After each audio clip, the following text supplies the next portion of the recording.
Hello, Melissa. All right, everybody coming on. We will wait a couple minutes to see if there's any others that are going to be coming on. I am reporting to you from my basement in North Park, San Diego. There are some fun new things happening in the Larson household. We have a new nanny starting today, which is very exciting. So if you hear any rumbling upstairs, that is her. Hello. So here's the thing about this topic. In some of the presentations I've done recently, it's come to my awareness that being able to talk about health issues at work is challenging for some leaders.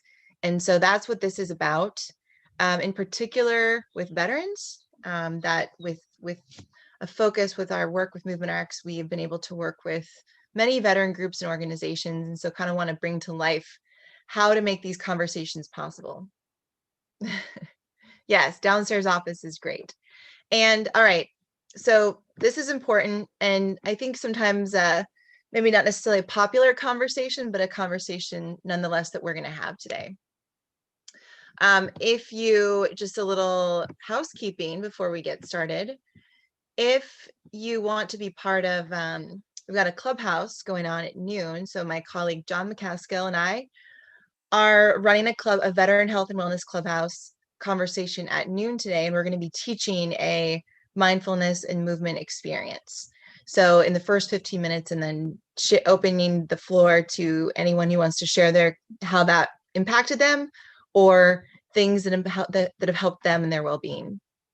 So it's definitely a nice place where people feel heard and can speak and can be wearing their pajamas or anything they want.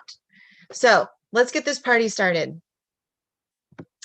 Okay, so what I want to hear from you is, I know where you are, Melissa, but Seth, where are you currently located?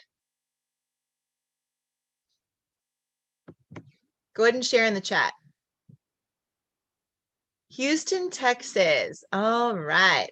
And Melissa, correct me if I'm wrong, you are still in New Jersey? Okay, New Jersey. All right, awesome. So today, before we even get started, this topic in general, how to talk about health at work, what enticed you to sign up for it? I'm curious. What impacted you?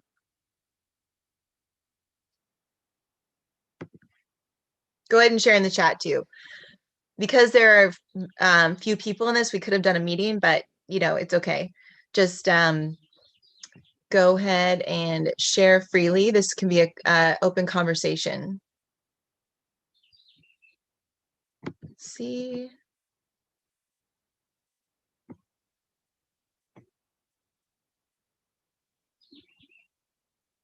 Yeah, been taboo in the past, but need to be more in the forefront now. Yes. Excellent. Anything from you, Seth?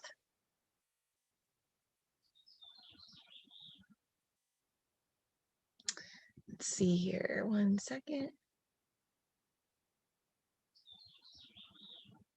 All right. Was the company, is the company that you're at currently, Seth, do they talk about health issues? Does it come up at all these days?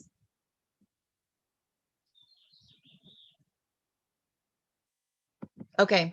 So common stretching while at work when you were in Japan, but not here. All right. So what I want to share with you first, and we're going to make this an interactive conversation. I'm going to share a little bit of things I've read and what I know, and some of the facts, right? And then what I'm also going to share with you is how you as a leader, because you both are going to influence people in your community, how you can better help influence people in your community and have these conversations that may be even seen as embarrassing.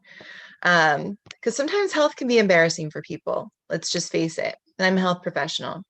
So for those of you that don't know me, let's see here. Seth said, When I worked at COVID testing sites, they had more stroke casualties. Okay. So we know that the consequences of COVID, the secondary consequences, are going to be greater than the actual coronavirus itself, the mental health and other things that have popped up from the isolation factor. We do know that.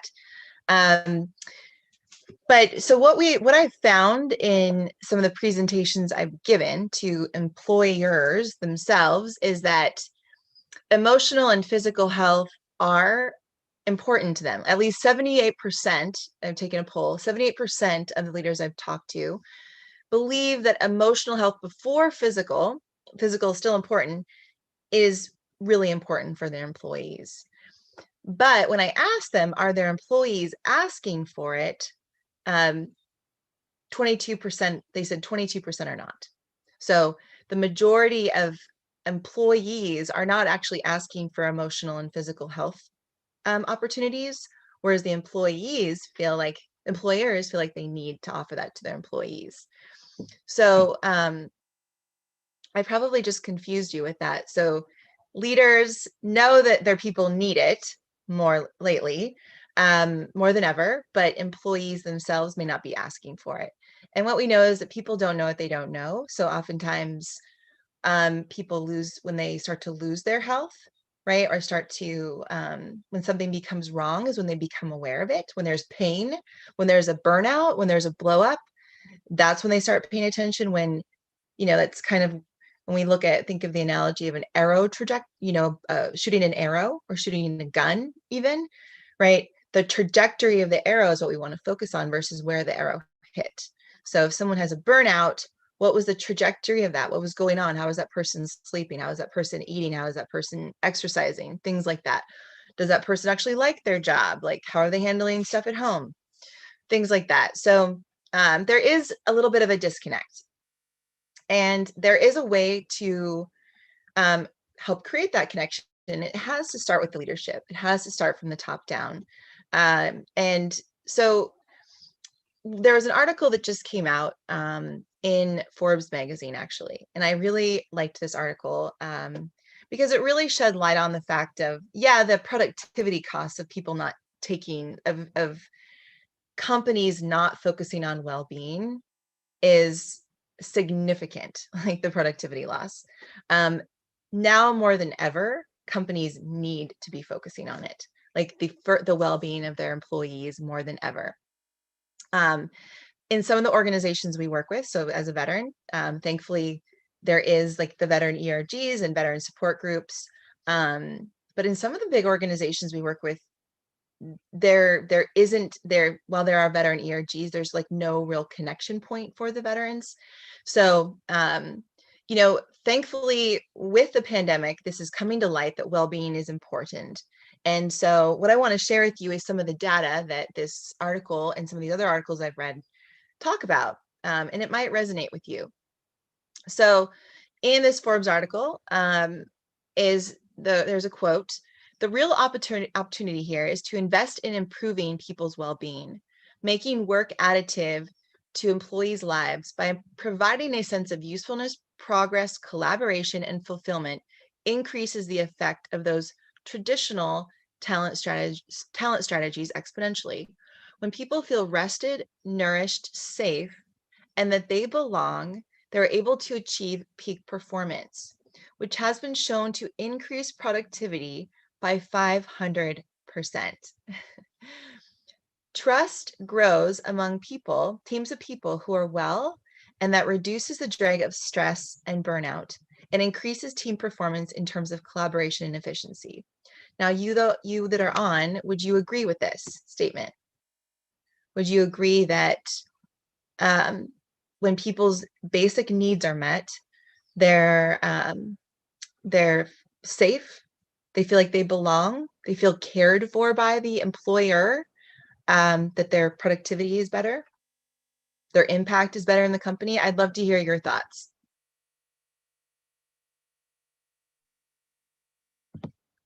Yes, the Maslow's hierarchy of needs, for sure. It definitely comes down to that. So the other thing that this article shared, and thank you, Mary, that's on too, Welcome, by the way, everyone coming on.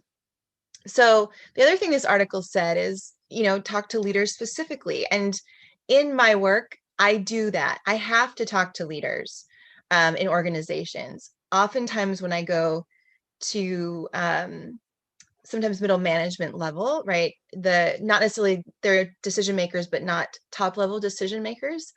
It's hard to get anywhere, right? Because the top level executives, the people that make decisions for the company, need to agree that well-being is important.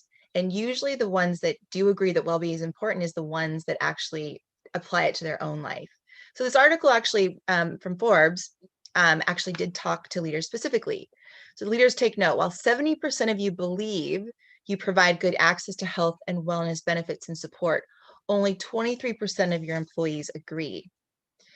So for those of you managing very real cost constraints, think about sick workers cost US-based employers $575 billion in 2019. This was before the COVID pandemic.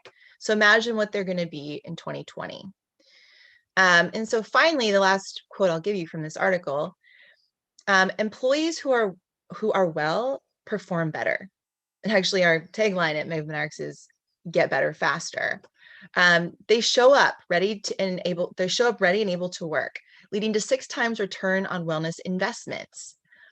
But beyond showing up, people are holistically healthy to do unique things that they need people to do in this era of automation. They're empathetic, creative, collaborative, and resilient. So essentially, when giving your people the space to honor their well-being and do things to help them outside of the pounding them with articles or this cool mindfulness app, right? When you give them a chance to pursue what well-being looks like for them, it opens their creative space, their resilient space. Therefore, they're also their trust in you as an employer. So share with me any of your thoughts on that. Yes, and Melissa, yes, from Samsung, employees want to know that commitment goes both ways. That's really important. And I would even go even more deep to that with veterans. So veterans in your organization, right? They want to know their employer is committed to their health. The first company I ever worked for as a PT, and I don't do traditional PT work anymore. Clearly, I'm doing corporate wellness, veteran wellness, presentations, helping make movement come alive. But in my first traditional PT practice, my employer didn't actually really know what to do with me, or nor did he want to understand my goals, or wasn't just a he. There was a bunch of different owners of the organization, but the fact is that it wasn't a two-way street. It was just a one-way street, and it's got to go both ways. So here's the thing. Well, we know all of that, the fact that it's, the not focusing on well-being is going to cost your company. What is not taking care of your well-being cost you? Maybe share a time in your life when you just put work first before everything else, family, your health. What was that like for you? Maybe you're doing that now, and that's okay. I'm not going to shame you for that, right? We all got to start somewhere, and there's no better time than today. But what was that experience like for you when you did not put your well-being first? What does it feel like? Go ahead and share in the comments.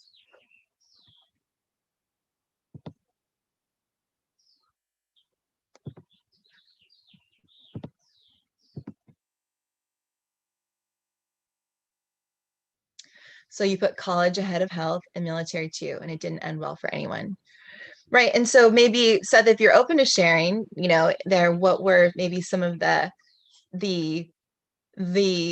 things that didn't go well? Was it, did your health decline, and in what way? And maybe your effectiveness as a leader? I can tell you all that as a former Marine officer, my effectiveness as a leader definitely was impacted when I struggled with, I had an eating disorder in the Marine Corps, of all things, right? Which is actually not uncommon, but I was leading Marines at maybe 60 or 70% of my max capacity, right? And so it did impact my ability to lead and my ability to focus.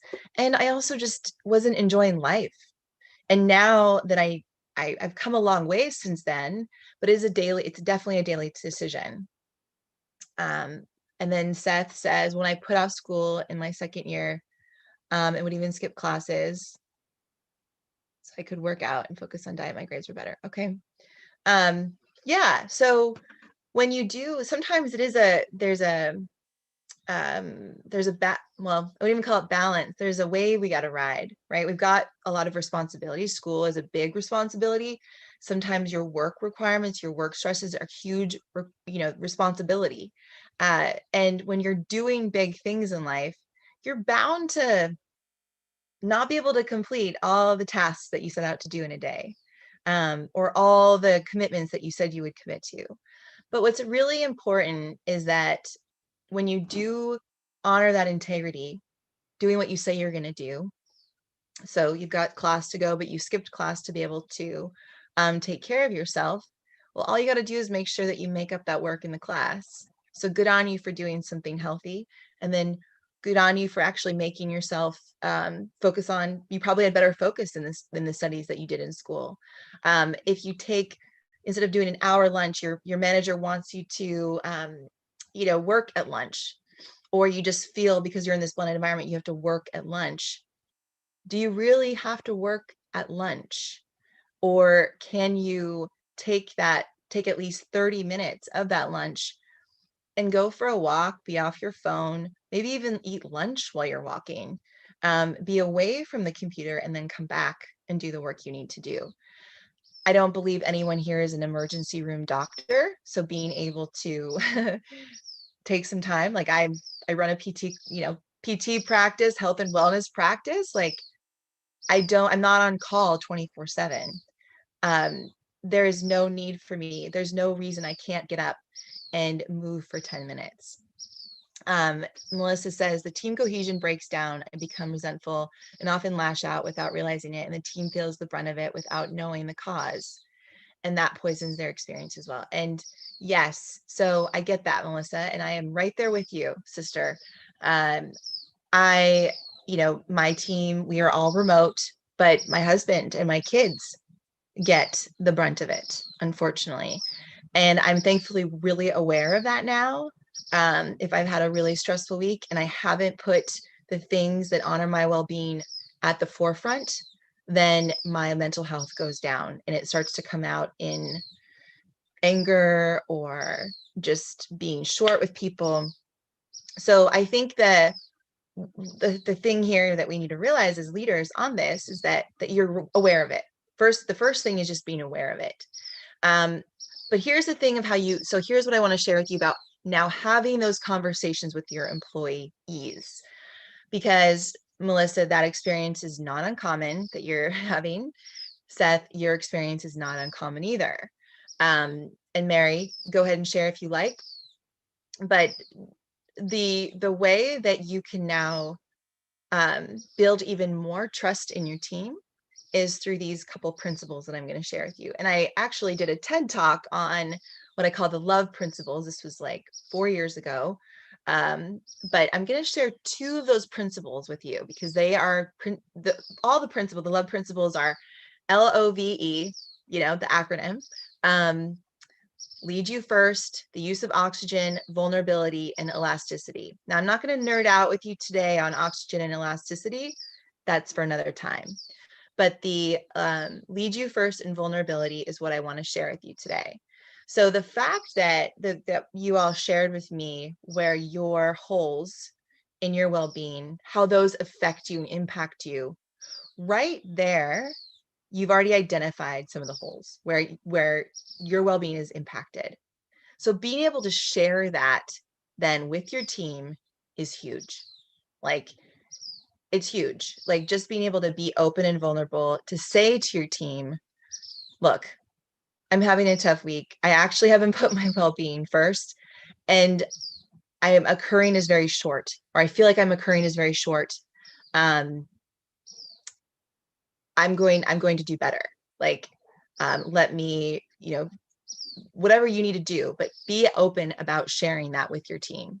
And you'd be surprised when people say, no, I get it. Like, don't worry, I got you.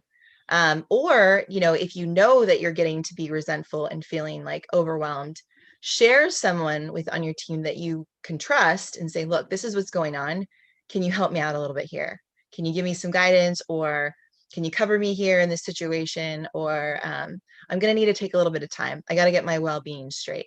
And that little bit of time could be 5 minutes, it could be 10 minutes, it could be, a day. It doesn't really take that much time to get that well-being back on track, to be honest. I'm not asking you to make big, huge changes here, and I'm actually not going to be teaching about that today. But let me share with me how that resonates with you. Now that you've kind of exposed and seen what happens when your well-being isn't okay, what can you do? Who can you reach out to? Or are you comfortable with being able to share and be vulnerable with your team about what you're dealing with? Like I told my husband last week, I didn't have a nanny. I was managing, working, we worked together, managing home life and work life. And I was like, I need your help at night because I have a 9-month-old. Please help. And I was not nice asking a couple of the times, and bringing awareness to that. I was, came to probably an hour later, but just letting him know, like, look, I know I came across as this. I would appreciate your help. It would mean a lot to me. Would that be okay with you? Let's see. All right, so feel free to share how if any of this resonates with you. So the first is lead you first, becoming aware of your own issues, where you're not leading yourself first, where your well-being isn't being put at the forefront, and how that impacts you and your team. One other thing that impacts, I found last week, especially because I was a little underwater, was the ability to get sleep. So that's why I asked my husband for help at night, so I could get the sleep, so I could feel rested to be able to go about my day and actually make better decisions on my well-being. The second big one is vulnerability. So when you're vulnerable with your people, which goes in hand with leading you first, when you're vulnerable and actually share with your people what is going on to the degree that you're comfortable, right? You don't have to expose all, but the fact that I'm having a hard week. This is a really hard week for me. Or, you know what, I'm doing great today. How can I help you? Goes a long way. So you'd be surprised, Cisco, the Cisco CEO, Chuck Robbins, actually wrote an email to his people about mental health. And he's shared with how he struggled with his mental health. And it actually opened his, he shared the fact that he wants to have a space where people are open to talk about it. And that opened the gates for people at Cisco. So imagine what that could do for you, even with your teams that you're working with, or the 150 to 200 veterans you have in your ERG, or in your military unit, or in your class. Like, look, like let's talk about what's going on here. How are we doing today? We've got all this TPS report stuff to talk about, but like, how are people doing? How's your energy?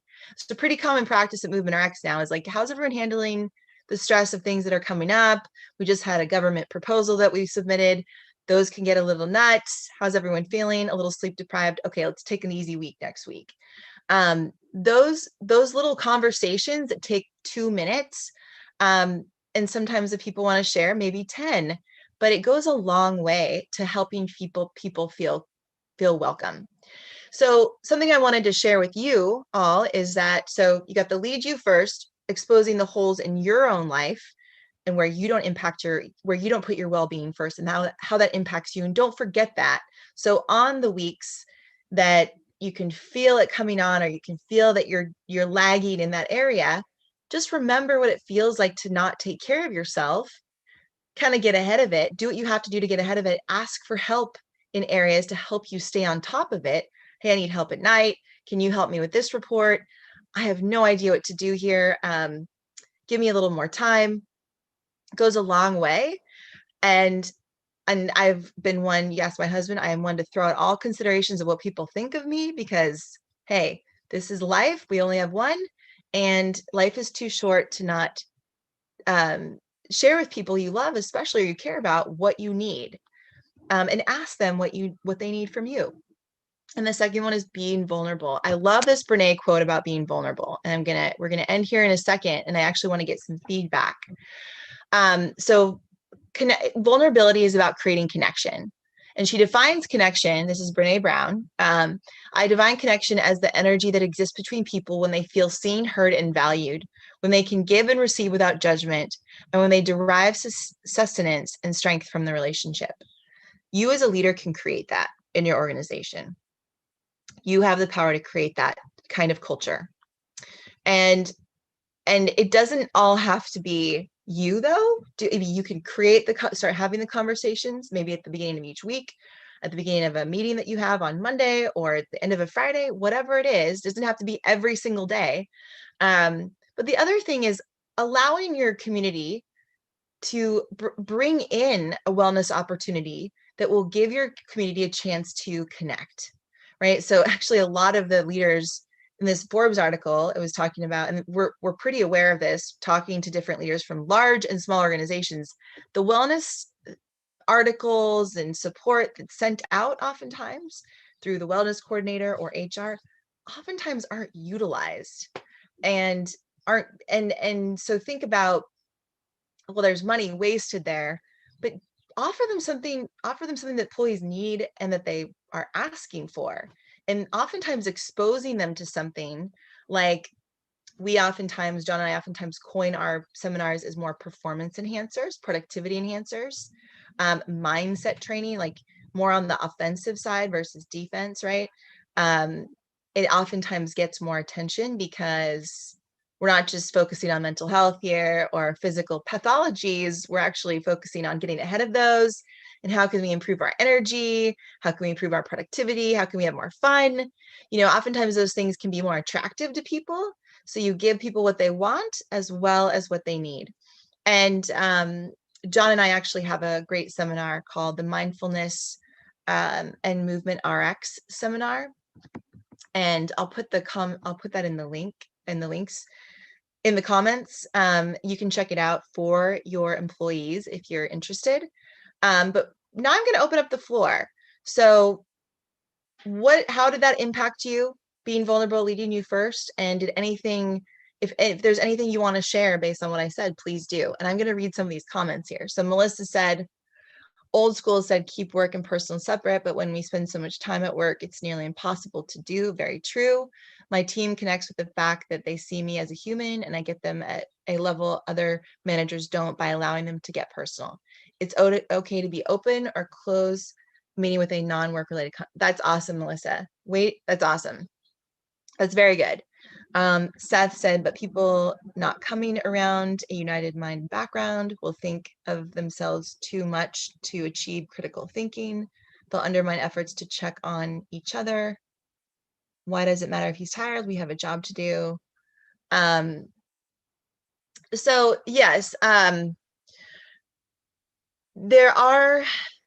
think that's where Seth, the leadership comes in, is being able to, we know people are going to be coming into meetings and work tired, energized, whatever, everything in between. But it's okay for someone to be tired, and it's okay to share that. And then it's okay to say, is there anything I can do to help you with that? And starting to create that culture. It might not be adopted right away, but that's where the leadership comes in. Like I had a whole team when I first started Movement RX where when I asked about stress or anything stress related or how people were doing, everything was fine. Everything's good. Everything's fine. Yet when stuff hit the fan, when stress started to kind of rise or things started to go wrong, that was still the answer. And so people seem to like push down their feelings.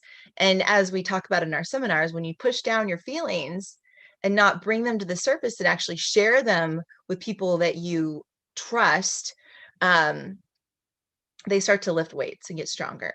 And it's going to turn out like a burnout at one point or a lash out, which I have done before. So now it's really important in my meetings with my team, and I have 10 people on my team, is just to make that they all know that I'm a pretty vulnerable person anyway now, but when I start to share first, it almost gives people more permission to share. So what I'm going to do right now, if there's any questions for me, any questions, at all. I'm glad this is an intimate room here too. I'm going to look up this, hold on here. I'm going to share this link with you all. So for organizations right now, we are offering this. We are also going to be offering a consumer side to it. For an hour, it's $1,000. For 2 hours, it's $1,500. We are going to be offering individual mindfulness and movement experiences soon.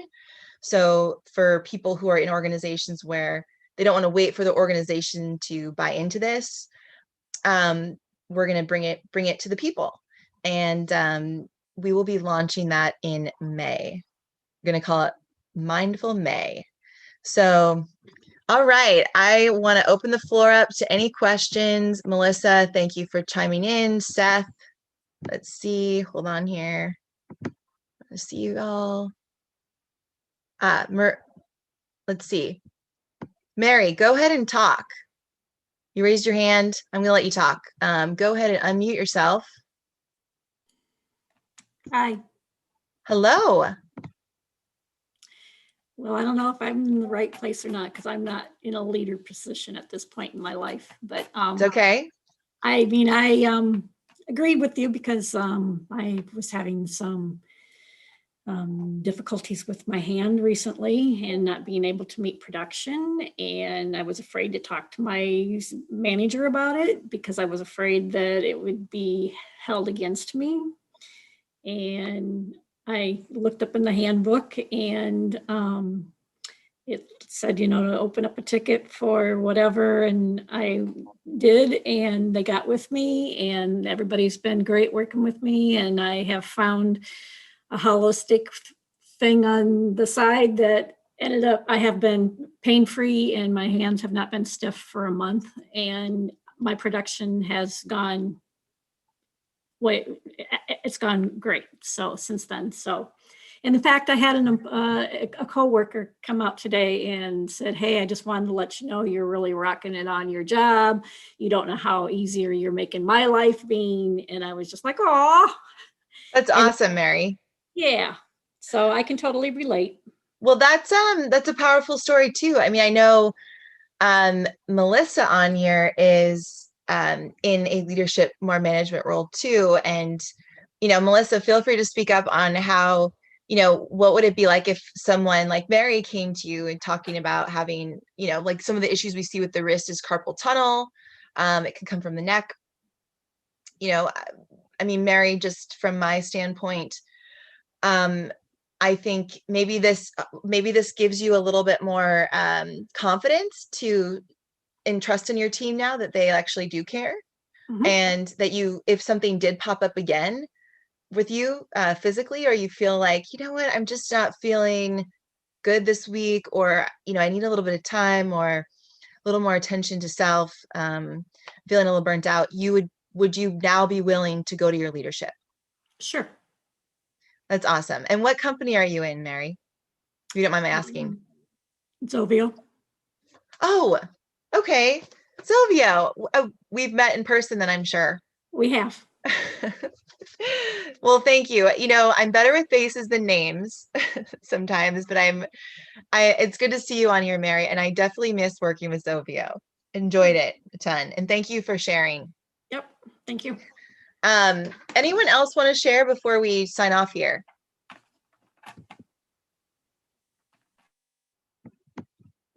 Feel free to, I'm going to allow you to talk if you want. Feel free. If not, we will sign off in a couple minutes. Seth, go ahead. Hey, just unmuted just in case there's any questions or whatever. Oh yeah. Do you have any questions for me? How is this presentation for you?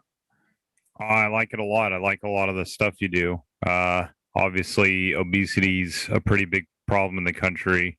It's getting worse for the military. What is it? We're 87% of deaths are caused by obesity or heart failure or all that stuff. So, yeah, I'm about all this stuff.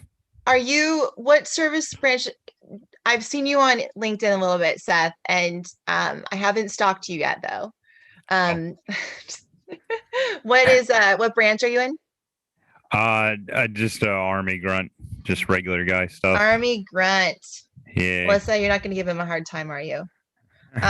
Okay, awesome. Melissa's on here too, and she's service member. Hi, Melissa. Hey, Seth. Yeah, well, Seth, I'm actually doing some work with the H2F, as you know, the Holistic Health and Fitness initiative in the Army, that new Army Combat Fitness Test. Gotta love it. We are seeing a lot of injuries come out of that. So I'm, yeah, but being on the proactive side, of course, in the service, it's a little, it's definitely just like in corporate America, it really depends on your leadership, the vulnerability piece. And it's not as common in the service, and at least in my experience, to have a vulnerable leader. Yeah. But when you do have one, it can be amazing. And that might just be, you can be that person, Seth, in your unit. Yeah. I'm not in right now, but yeah, maybe I could have been. What are you doing now? I'm just I'm interviewing for some companies. I got off the COVID testing site a couple months ago because there's been a drawdown. So just making like a match 3 game on my LinkedIn. That's all I'm doing right now. Cool. Well, check out HR lady Brenda. She is in our clubhouse here at noon. Brenda, her last name escapes me, but she has the HR club. She works with a lot of military folks, helping them find jobs. So nice. Just ping me on LinkedIn and I can share her information with you. Okay. Okay, I will. Thank you so much. You're welcome. Melissa, do you have anything to say before we cut off here?